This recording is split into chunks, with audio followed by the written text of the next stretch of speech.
This morning on BRN, misdiagnosed diabetes can lead to serious, life-threatening complications.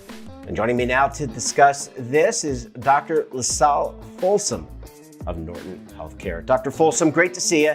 Thanks for joining us in the program this morning. Thank you so much for having me. I'm delighted to be here. Yeah, it's great to have someone with your expertise, and we appreciate you spending a few minutes with us. Let's talk about diabetes and just a baseline question. This is a disease that continues to expand here in the United States. It continues to rise in terms of a disease.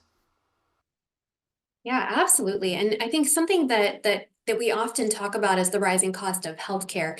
And one of the reasons that healthcare is increasing in cost is that there are more people being diagnosed with chronic health conditions and people are living longer. And so diabetes is certainly one of those chronic health conditions that is rising in diagnosis.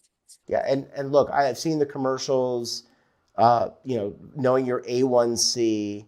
I've seen the continuous glucose monitor information, but can diabetes be misdiagnosed? It's a loaded question. We Okay. have specific diagnostic criteria to diagnose a person with diabetes mellitus. And the reason I specify diabetes mellitus is that there are other types of diabetes or older terms that used to describe different health conditions affiliated or associated with the word diabetes. So what we're talking about today is diabetes mellitus, which is Latin for increased sweet urine. And when they first described this condition, I would not do this today, and I would not recommend anyone do this, but there was a tasting of urine and it tasted sweet. And the reason for this is that people's blood sugar was high and they were peeing out this extra sugar in the urine. So diabetes mellitus is truly hyperglycemia or high blood sugar. And it's diagnosed using a few different tests that is recommended and endorsed by multiple medical societies, including the American Diabetes Association. And you can diagnose diabetes mellitus with a fasting blood sugar level, with a hemoglobin A1C, Jeffrey, like you mentioned, or with an oral glucose tolerance test. You can also diagnose it with a random blood sugar that's elevated if the person also has symptoms or clinical signs that would suggest they have higher blood sugars. And if it goes undiagnosed, what are some of the ramifications of that? So if you're misdiagnosed or you're not diagnosed at all, you fail to go to the doctor, you get all your blood work done. What are some of the ramifications there? Yeah, absolutely. And I think, we always worry about what could happen to someone if they don't get the treatment that they need in the time that they need it. When we think specifically about diabetes and type 2 diabetes is the type of diabetes that's typically more likely to be diagnosed in adults. It's actually the 8th leading cause of death in the United States. We also know that people who have type 2 diabetes are 2 to 4 times more likely to have heart disease than people of the same age and the same sex and the same socio-demographic information as someone who doesn't have diabetes. And diabetes is the leading cause of blindness in adults between the ages of 18 to 64. So we know there's a lot of really scary potential long-term health complications. But in the shorter term, you just don't feel well if you have chronically high blood sugars. That can cause people to feel tired. They might not sleep well. They usually have increased thirst, and then they're urinating more, and that can happen during the day and night, so that can interfere with sleep as well. And just overall, just feeling unwell. And we already have so much going on in our lives as far as stress and other reasons for not feeling well.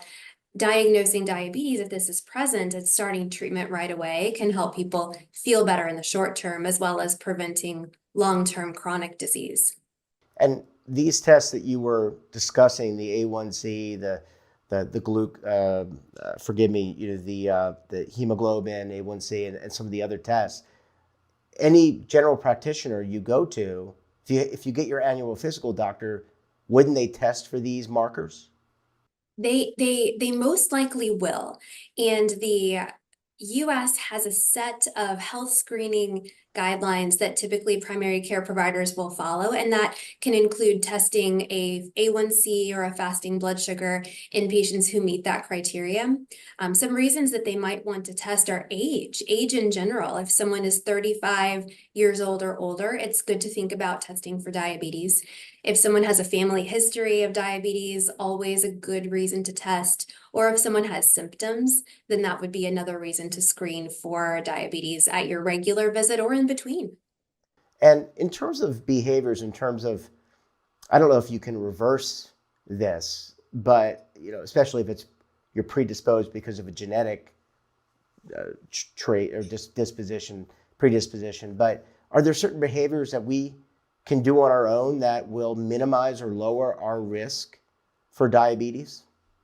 Absolutely. And this is one of my favorite things to talk about with Sure. my patients in clinic is if you can do something to improve your health and to improve your quality of life that is not taking a medicine, isn't that the best way to do it? Right?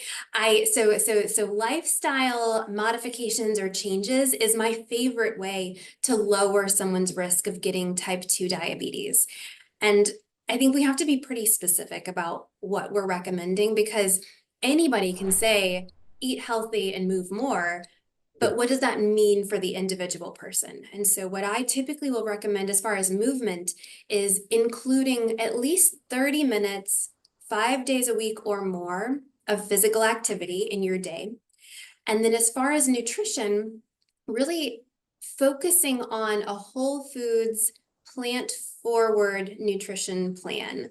This means that you eat things that are as close to nature as possible. If you think about a bag of potato chips versus a baked potato, a bag of potato chips looks nothing like a potato, but a baked Yeah. potato looks like you could have just taken it out of the ground that day. And that's kind of the rule of thumb is if you can't recognize where it came from, or if you're turning around the package and it has a very long list of ingredients that are difficult to pronounce or understand, those are foods that you want to limit or decrease. And then increasing the amount of whole foods that are as close to nature as possible. There's also very good data on decreasing the risk for diabetes and other chronic health conditions, including metabolic liver disease, heart disease, high cholesterol, high blood pressure, by increasing the amounts of fruits and vegetables, whole grains, beans, nuts, seeds, legumes. A lot of plant-based foods can also lower that risk significantly.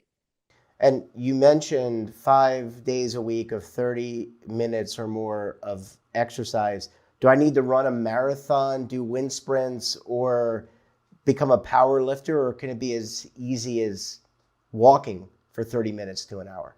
Yeah, what a great question. And the answer is and please no, unless you want to do all of those things and then do them. But typically movement that's going to get you just a little bit out of breath, but you're still able to talk is the focus. So that's something that we refer to as moderate intensity physical activity. So if you're walking very slowly down the street and looking at all the flowers, that doesn't really count. But if you're moving at a pretty quick pace with a friend or your dog and you're having a conversation, hopefully your dog isn't talking back, or this would be a whole nother conversation to have. Yeah. But if you're able to have a conversation and move in a pretty rapid manner, that's kind of what you want to shoot for. If you want to run a marathon, if you want to power lift, please do those things. But physical activity is really important to customize to each individual person because you're going to be able to stick with something that you enjoy, or at least that you don't hate if you're not somebody who really likes to be active. And last question for you, Dr. Folsom. In terms of at-risk groups, is it, and I think you covered a little bit of this, but is it younger? Are there certain parts of our population that maybe are more at risk than others to getting this disease and therefore maybe need to perk up their ears a little bit more while we're talking today? Yeah, I think the things that we think about are When we're thinking about diabetes, we have to make sure we know which type we're talking about. Type 1 diabetes is an autoimmune type of diabetes that's associated with pancreas destruction by the immune system. And the pancreas makes the hormone insulin, which helps us to move the nutrition from the food that we eat into ourselves and make energy.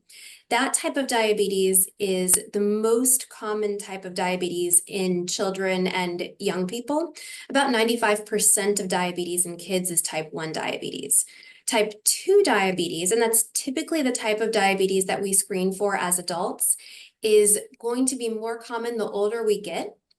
The older we're alive on this earth, the higher our risk for type 2 diabetes. But there are also some specific risk factors, like you alluded to, not only age, but a strong family history of type 2 diabetes. If someone has had a history of gestational diabetes or diabetes diagnosed during pregnancy, that can also increase their risk. If they have a diagnosis of prediabetes, that can increase a person's risk for moving forward to type 2 diabetes as well. Well, certainly it's a growing, I think you said it was the number 8 cause of death in the United States. We want to get it trending in the other direction. Thank you so much, Dr. Folsom, for joining us, and we look forward to having you back on the program again very soon. Such a pleasure. Thank you for having me. Support our daily programming by subscribing to our daily newsletter, The Morning Pulse, for all the news in one place. Details, of course, at our website. And we're back tomorrow for another edition of BRN. Until then, I'm Jeff Snyder. Stay safe, keep on saving, and don't forget, roll with the changes.